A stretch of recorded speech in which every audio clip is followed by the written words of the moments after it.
Oh boy, Shaq isn't gonna like this video. First and foremost, shout out to the Utah Jazz for making me look like a complete idiot. I made a bold prediction video at the start of the season and said that the Utah Jazz would miss out on the playoffs. Looking back at it now, yikes. Why did I think that? Well, I thought the West would be even better this year than it has been in the past, and I thought the Jazz would not have as much firepower to keep up. I thought the relationship between Donovan Mitchell and Rudy Gobert has run its course, and speaking of Gobert, I thought he would hold the Jazz back offensively, but nope, I'm completely wrong. The Jazz have been one of the best teams in the league during the first half of this season, and they're not only very good, but they're also very entertaining. In previous years, the Jazz have been the absolute definition of a solid team, very good defensive team, very disciplined team, and a team that has very good chemistry. But this year, it seems like they've taken things to another level. Does this mean they're true contenders? I'm not sure yet, but let's take a look at why they've been super successful so far. Okay, so let's start off by talking about the absolute scorching hot shooting from the Jazz so far. Basically, they're the best three-point shooting team in NBA history as they average an absurd 17 made threes per game, and many people are surprised by what they're doing. But they were also a great shooting team last year as well. They were 7th in made threes per game, but 1st in three-point percentage at 38% all of last season. Even in the playoff series versus the Nuggets, they were 2nd in three-pointers made per game and led the playoffs in three-point percentage. It's safe to say that they've fully embraced the new NBA. This season though, it's been absolutely crazy. In the month of January, the Jazz broke the record for the most threes in a month by an NBA team. They're the first team to make 15 plus threes in 7 straight games, with all those being wins. And currently they have 4 players that are in the top 20 in total threes made so far. You get it, they're an elite shooting team. Their style of play has changed this season as they don't seem as reliant on Donovan Mitchell to bail them out with his pick and roll and ISO game. They actually have 4 to 5 guys you can trust shooting the ball as well as making plays off the dribble. The Jazz in the past were a pretty efficient offense, but come playoff time, they had become too predictable and too easy to figure out. They did not have the explosiveness or personnel that they have this year, and this is why I and many others feel this Jazz team is different. They look like they've been having so much fun out there as they low-key look like a version of the 2014 Spurs with their constant ball movement. Mitchell can shoot and make a play off the dribble. Carson can shoot and make a play off the dribble. Ingles can shoot and make a play off the dribble. Bogdanovich can shoot and make a play off the dribble. And Mike Conley can shoot and make a play off the dribble. When was the last time you saw the Jazz have that many creators? Exactly. Speaking of Mike Conley, by the way, he has had a great bounce back season after an atrocious 2020 season that was injury riddled. It was as if he never found his role with the team, and I was even starting to get thoughts that Ricky Rubio would have been a better fit after all. But after a better bubble performance, he took off this year and he's looking like the Mike Conley of old, the steady, above average, solid ass point guard.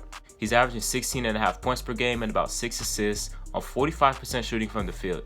Huge improvement from the 14 points per game on an ice cold 40% shooting from the field, and he was actually below 40% for much of last season. You can argue that if the Jazz had Bogdanovich in the playoffs, they would have at least advanced to the second round.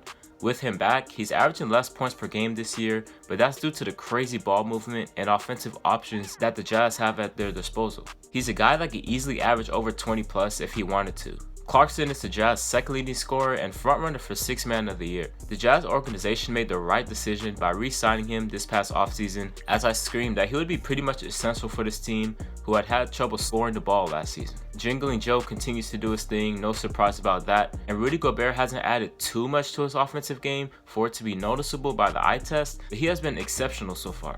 I believe a huge reason why the Jazz blew a 3-1 lead last year in the playoffs was because the Nuggets figured out how to guard the Mitchell-Gobert pick and roll. They knew that Gobert couldn't beat them as a roller on many occasions, so they loaded up on Mitchell and made it even harder for him and got the ball out of his hands rather quickly. Gobert on many occasions couldn't make a move when he got the ball off the roll.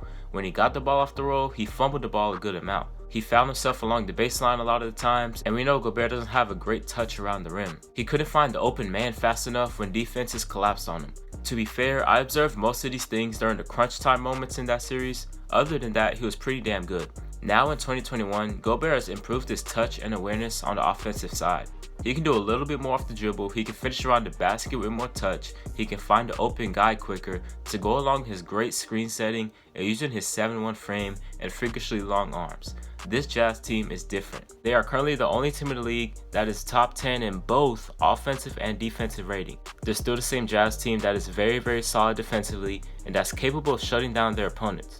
led by Rudy Gobert and Royce O'Neal on the defensive side. They shut down teams like the Celtics, Heat, and Pacers so far, and have had 9 games in which they have held their opponents to 100 points or less. That leads the league. In the NBA today, holding a team under 110 points could be considered great defense for crying out loud, and the Jazz have exceeded that. This team 100% has gotten better. This is not a fluke in my eyes. They've beat teams like the Bucks twice. They have played the Nuggets twice and they split with them. They beat the Clippers, they beat the Pacers, Celtics, and Spurs as well.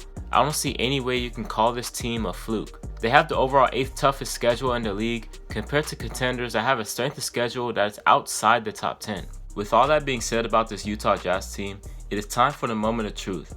Do I believe they're real title contenders? Short answer is no, unfortunately. I think that they have improved as a team, I really do.